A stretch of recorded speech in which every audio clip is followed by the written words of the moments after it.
We still don't know who Joe Biden is going to pick to be his running mate, but since the beginning, before Joe Biden was even the presumptive nominee, one of the names going around was Stacey Abrams. And joining us now to break down one of the big things that has made Stacey Abrams a little bit different than a lot of the other names being considered is former White House Senior Director Nair Haq. Welcome back to the Damage Report. Always great to be with you, John. Glad to have you here.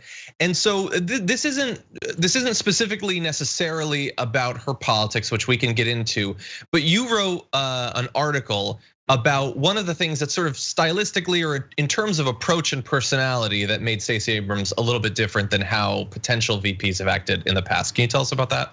Sure. So listen, Joe Biden has already made a commitment that whoever is his nominee for vice president, we're going to be calling her Madam VP. So I think that's already a sign of progress. But there is something about when women ask for power, people don't like it. And this is not just me pulling this out of thin air. This is the subject of Harvard studies and multiple studies that show that people like when women are achieving in a job and they're doing well. But when women express ambition, that they want more, right? Like a woman runs for president, for example, the criticisms start to come out and there's just a bit of distaste. And when Stacey Abrams, which I think very audaciously decided to say, I want to be VP and here's what I bring to the table, there was a slew of negative articles written about her, like almost to the point of like, how dare she? You don't do that. We don't ask for that. You're supposed to pretend that you don't want the job. And then suddenly somebody, handpicks you and says, you've got the gig now and you're supposed to be grateful for it. So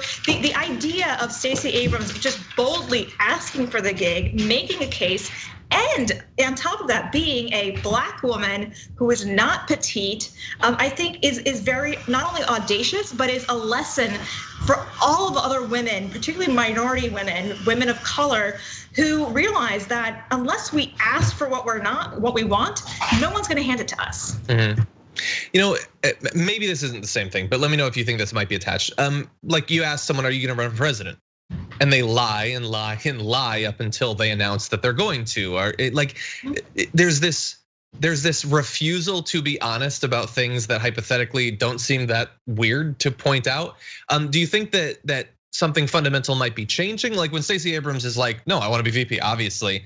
And as you point out, she gets criticized.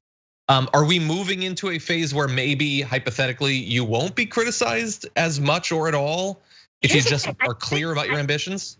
Yeah, I think men have been allowed to do that, and particularly white men of a certain generation, because they have the legacy connections, right? To get them into whatever the C-suite job is, or they have the legacy connections to get them into Harvard or the elite schools, right? For people, minority men and women, not opening your mouth, not pushing for it, not asking for it, and you just kind of like play the shy game, you're not gonna get the job anyway, right? So I think it's a system and a culture that is skewed particularly towards helping white men advance who can afford to be humble. And even some studies have shown that one of the better leadership values is humility. But when you overlay that with gender, the humility actually cuts against women because people who are interviewing you or looking to make the decision think that, oh, well, you didn't actually do anything, right? You're not boasting about yourself, so you didn't actually do anything versus, oh, look at this person who's so accomplished and they're so humble about it. So the gender dynamics of ambition, I think, are fascinating, and we definitely see them come to play when it comes to election cycles and political events. Now, I remember you made a point in the article that was something to the effect of women, best case scenario, have to run on the experiences they already have, whereas men get to present themselves as having potential. Like, yeah, maybe I haven't done this stuff, but hypothetically I could do a lot. I'm assuming you think that might be particularly a strong effect in politics. Oh, absolutely, right. So you look at Barack Obama and Mitt Romney when they were running against each other. Barack Obama and Mitt. When you look at Barack Obama, when he was first running, he claimed that he had all sorts of abilities to negotiate and discuss foreign policy, but he had never done anything related to foreign policy before, right? And so him going to Berlin was a big deal to show, oh, look, he can communicate with the rest of the world. Mitt Romney then, when he ran, same thing. He's running for commander in chief. zero foreign policy experience. Stacey Abrams, member of Council of Foreign Relations, member of all different think tanks. She's public policy, she studied in school. One of the things people criticize her for is she has no foreign policy experience. And I look at that and think, again, the men who are running for positions of greater power with less experience are allowed to get away with the potential, whereas she, as a woman, and other women, if they don't have the experience, is automatically considered a negative.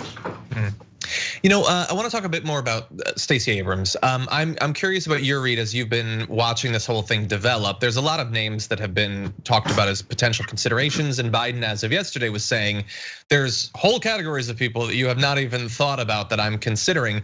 Do you think that Stacey Abrams' chances have, at least in terms of public perception, gone down since the beginning of this process, or do you still think that she's a strong contender for it? Here's what I know, everyone's talking about her in a way that they may not have been before. And to some degree, especially in politics, when it's about name recognition, she's gotten also great reviews that go along with the negative reviews. She has a great book that's out that's getting all sorts of attention because of the conversation about her potentially being a VP nominee. So either way, even if she doesn't get that job, she has raised her profile in a way that will help her advance whatever she wants to do politically. And so I think that's the lesson also to take from this, is that ambition may not be met in that specific space, but it does get you a level of attention that you otherwise would not have had. Okay, that's true. And in terms of the politics, I'm interested in your watching Stacey Abrams. I know that obviously, like, she, fair to say, rose to sort of national stature, where people are talking about her nationally about 2 years ago or so, for a combination of her run, but also her work in fighting voter suppression. And I know, like watching like in progressive circles, their evaluation of her has changed a lot over the past year or so, with her work with Bloomberg and some of her statements that seem less outwardly progressive than how she initially presented herself in 2018. And I know that some stuff has been constant throughout, her fighting against voter suppression, all of that. But what do you think about that? Do you think that the initial perception might have been a little bit off, or how do you see that? I think especially in the last couple of weeks, when we're dealing with issues related to systemic racism and racism in homes and in our communities, and people wrestling with that, Stacey Abrams has a really strong case that she's making about her ability to turn out African American and Latino voters, which she did in Georgia in record numbers. So she has that ability to turn out voters on the grassroots level. But she didn't run a national campaign for president compared to Elizabeth Warren or Kamala Harris, right? Both of those women have also served in the Senate. So her experience is different than what other women bring to the table. Val Demings, the congresswoman, she was a rock star when it came to the impeachment. So there, I think, so many different considerations here, and whether or not somebody is going to balance off Biden on being on the progressive left, which I would personally like to see, is not even something that's been guaranteed by the campaign. So all we know right now is the campaign itself wants a woman. I hope that it is a diverse woman who brings a lens to the table that not only reflects the issues of minorities, but the issues of working class Americans and the issues that progressives really care about around the country. If it was up to you, who would you pick? I don't know, and so this is like one of those. That's honest. Look, right? honesty. Week to week, I'm like, I want it to be somebody who is progressive. Let's be honest, anybody on this spectrum is better than what the spectrum is of Mike Pence and Donald Trump. And I love the idea of the commitment being made that it's a woman. I think any of the women whose names we've heard, they're very smart women. So smart women, empathetic Joe Biden, I think just makes a great ticket for right now.